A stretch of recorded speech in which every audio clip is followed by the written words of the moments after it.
Le naufrage de l'Occident et le nouvel ordre mondial. Le grand décryptage. Le monde que l'on vous vendait hier n'existe plus. En ce mois d'avril 2026, les masques tombent, les empires vacillent et les anciennes puissances coloniales sont poussées dans leur dernier retranchement. Bienvenue sur l'Info en clair. Aujourd'hui, préparez-vous à un décryptage sans concession. Oubliez les discours officiels et la langue de bois. Nous allons entrer dans le secret de la situation room de la Maison-Blanche pour comprendre comment les États-Unis ont frôlé la guerre totale par pure soumission. Nous allons démonter, pièce par pièce, le cynisme absolu de la diplomatie chinoise au Moyen-Orient. Et surtout, nous verrons comment, face à ce chaos mondial, l'Afrique resserre les rangs. Du Mali de Goïta qui arme sa jeunesse par l'économie, au face-à-face historique entre le Ghana et la France sur l'esclavage, l'Afrique n'est plus un terrain de jeu. Elle devient une forteresse. C'est le grand format. Installez-vous, le basculement, c'est maintenant.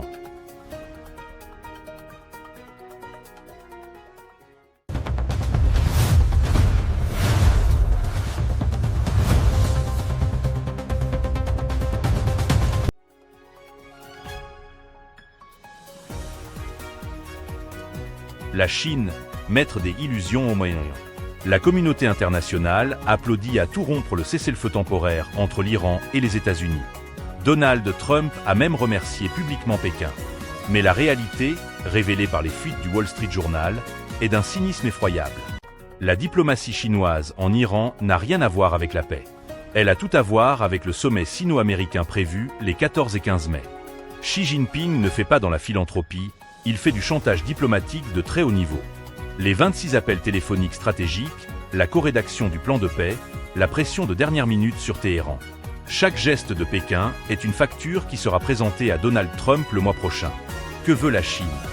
L'allègement des tarifs douaniers, la levée des sanctions technologiques et la tête de Taïwan sur un plateau. La preuve de cette hypocrisie monumentale, l'Iran, sentant le piège, a demandé à Pékin d'être le garant officiel de ce cessez-le-feu. La réponse de la Chine?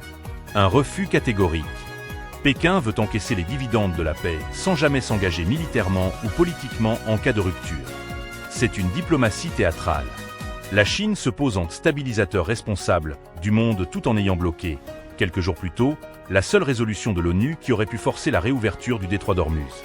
Xi Jinping joue au pompier pyromane et l'Amérique est tombée dans le panneau.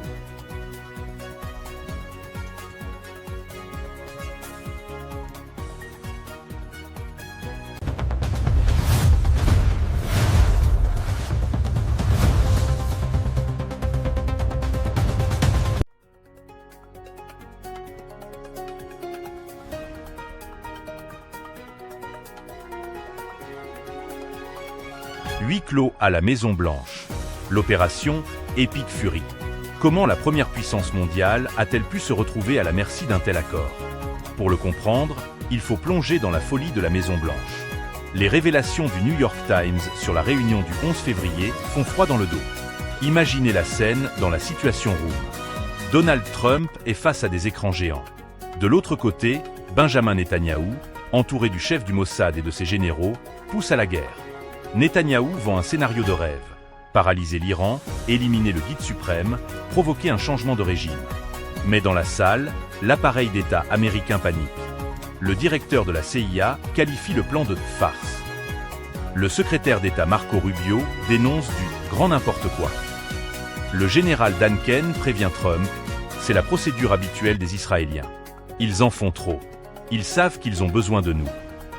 Même le vice-président J.D. Vance alerte sur un chaos régional qui donnerait à l'Iran le contrôle total du détroit d'Ormuz. Pourtant, malgré les avertissements de ses propres services de renseignement sur la pénurie de munitions et le risque d'embrasement, Donald Trump, poussé par quelques faucons comme Pete Hegseth, cède.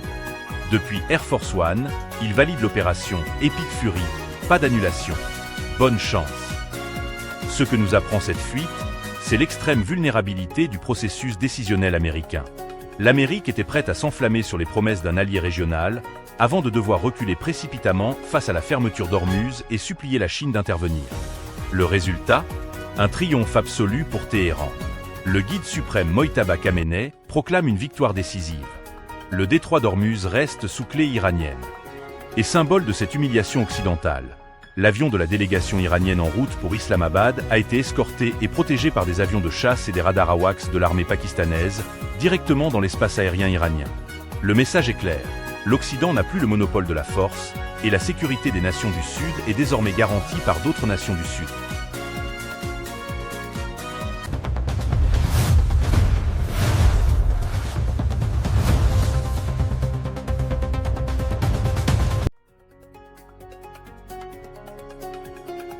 L'éveil stratégique de l'Afrique, le cas malien et guinéen.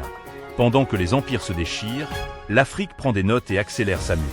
Car la souveraineté ne s'obtient pas seulement en chassant des bases militaires étrangères. Elle s'obtient par l'économie.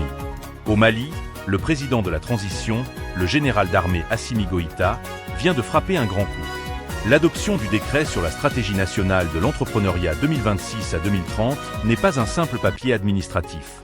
C'est une déclaration de guerre contre la dépendance économique. Le diagnostic est implacable. L'Afrique regorge de matières premières, mais exporte ses emplois. En structurant l'écosystème, en forçant l'inclusion financière des jeunes et des femmes, et en fléchant les investissements vers l'agro-industrie et le numérique, le Mali pose les fondations de sa propre forteresse. C'est la transition de la théorie à la pratique. Résorber le chômage par la création de PME nationales, c'est empêcher les puissances étrangères de manipuler une jeunesse désœuvrée. Bamako a compris que la véritable indépendance se signe avec des bilans comptables positifs et une production locale forte. Cette volonté d'ordre et de structuration se retrouve en Guinée. Le président Mamadi Doumbouya a sifflé la fin de la récréation politique. En fixant par décret l'ouverture de la campagne électorale législative au 24 avril, il envoie un message ferme. Le chaos démocratique dicté par des agendas extérieurs, c'est terminé. Les meetings et les manifestations hors délai sont strictement interdits. La transition guinéenne impose son tempo, encadre l'activité politique par la loi et refuse que le processus électoral ne devienne une porte d'entrée à la déstabilisation.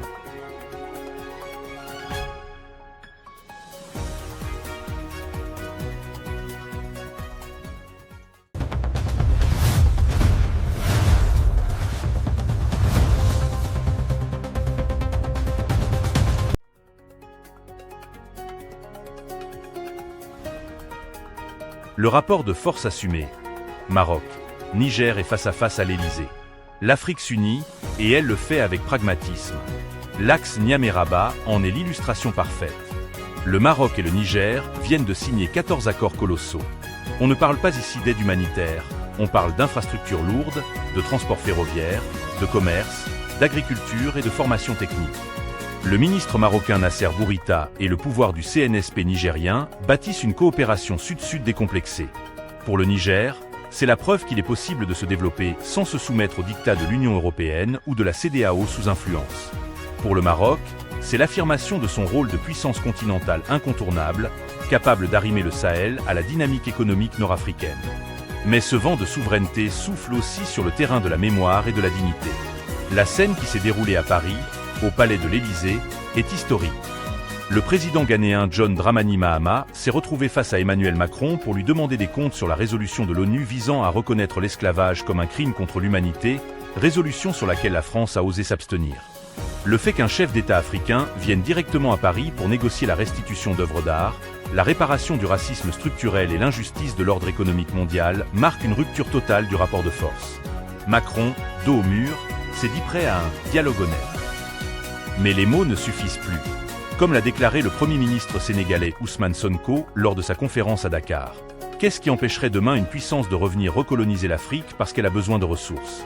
Les Africains doivent prendre conscience. Le message est limpide. La France-Afrique est morte, et le temps de la reddition des comptes a sonné.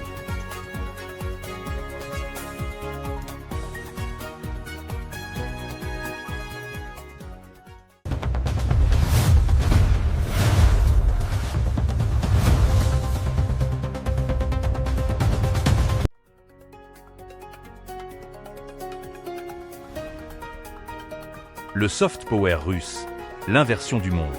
Pour clore ce décryptage, regardons comment la Russie exploite ce rejet de l'Occident. L'influence de Moscou en Afrique prend des proportions inédites, bien au-delà de la sécurité. La région russe d'Omsk a multiplié ses échanges avec l'Afrique par 5 en un an. Blé, materiaux de construction, équipements électriques. La Russie inonde le continent et se substitue aux fournisseurs européens. En Angola, Moscou gère la formation des ingénieurs spatiaux pour contrôler le satellite Angoza 2. Mais l'information la plus surréaliste, celle qui symbolise l'inversion totale de notre monde, nous vient d'Afrique du Sud. Sous l'égide d'Errol Musk, 50 familles d'agriculteurs africanais préparent leur déménagement vers la région de Vladimir, en pleine Russie. Des Blancs d'origine européenne fuyant l'insécurité sud-africaine pour investir des millions d'euros et chercher refuge dans la Russie de Poutine. C'est le signe ultime que l'Occident a perdu son monopole d'attractivité. La Russie se positionne désormais comme un sanctuaire, y compris pour des diasporas occidentales en quête de terre et de sécurité.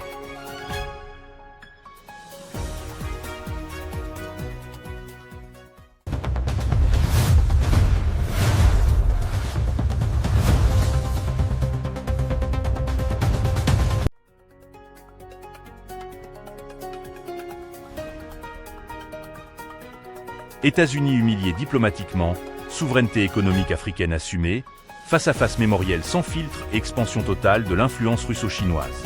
Avril 2026 n'est pas un mois d'actualité, c'est un chapitre des livres d'histoire qui s'écrit sous nos yeux. C'était le grand décryptage de l'info en clair. Si ce format d'analyse percutant vous a ouvert les yeux sur la réalité des rapports de force mondiaux, c'est le moment de soutenir la chaîne. Abonnez-vous, activez la cloche et bombardez la section des commentaires. Selon vous, l'Afrique est-elle enfin prête à devenir le centre de gravité de ce nouveau monde multipolaire? Restez Fears, Restez Informs. À très vite.